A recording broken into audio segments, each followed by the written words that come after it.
नसरुद्दीन की पत्नी कई दिनों से बीमार चल रही थी। डॉक्टर इलाज कर करके थक गए थे। सबसे बड़े डॉक्टर को बुलाया।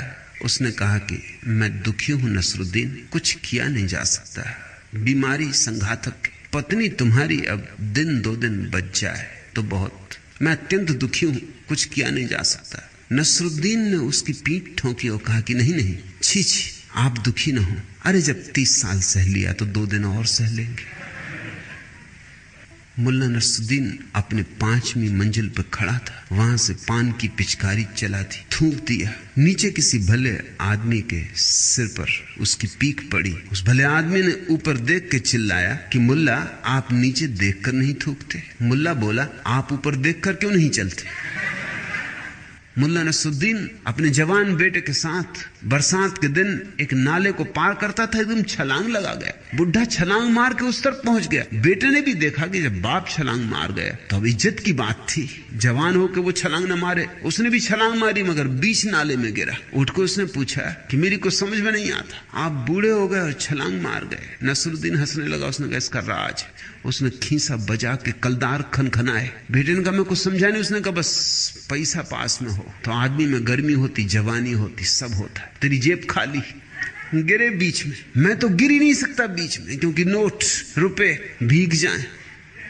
मुल्ला नसरुद्दीन एक दिन डॉक्टर के घर गए। डॉक्टर ने कहा कि देखो नसरुद्दीन, तुम्हें अपनी जीवनचर्या बदलनी होगी। भोजन में ये चीजें छोड़ दो और शराब 1 बार से ज्यादा सप्ताह में नहीं पीना, और सिगरेट बस 2 सिगरेट रोज, इससे ज्यादा नहीं। नसरुद्दीन 3 सप्ताह के बाद आया। जैसा कि डॉक्टर ने कहा था आना, उसकी हालत और भी खराब थी। पहले तो खुद ही चलता हुआ आया था, उसके दोनों बेटे उसको हाथ का सहारा देकर लाए। डॉक्टर ने कहा तुम्हारी हालत तो नसरुद्दीन और भी खराब हो गई, मालूम होता तुमने मेरी सलाह नहीं मानी। उसने कहा तुम्हारी सलाह मानने का परिणाम, शराब तो ठीक किसी तरह में पी गया, मगर वो 2 सिगरेट ने रोज मेरी जान लिए ले रही। मैंने कभी जिंदगी में सिगरेट पी नहीं।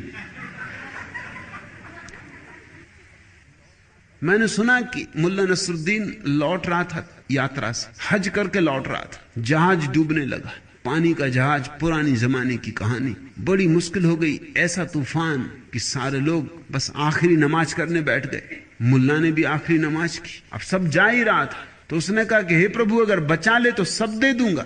मैंने वो जो 9 लाख की अटारी बनवाई है वो भी दे दूंगा।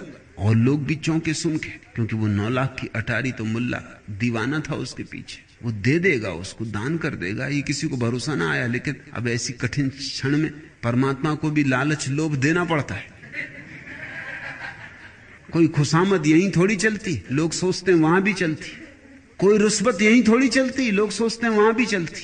तो उसने सारा दांव लगा दिया। उसने कहा कि 9 लाख की अटारी देखते हो, जिंदगी लगा दी इसको बनाने में। दान कर दूंगा, गरीबों में बांट दूंगा।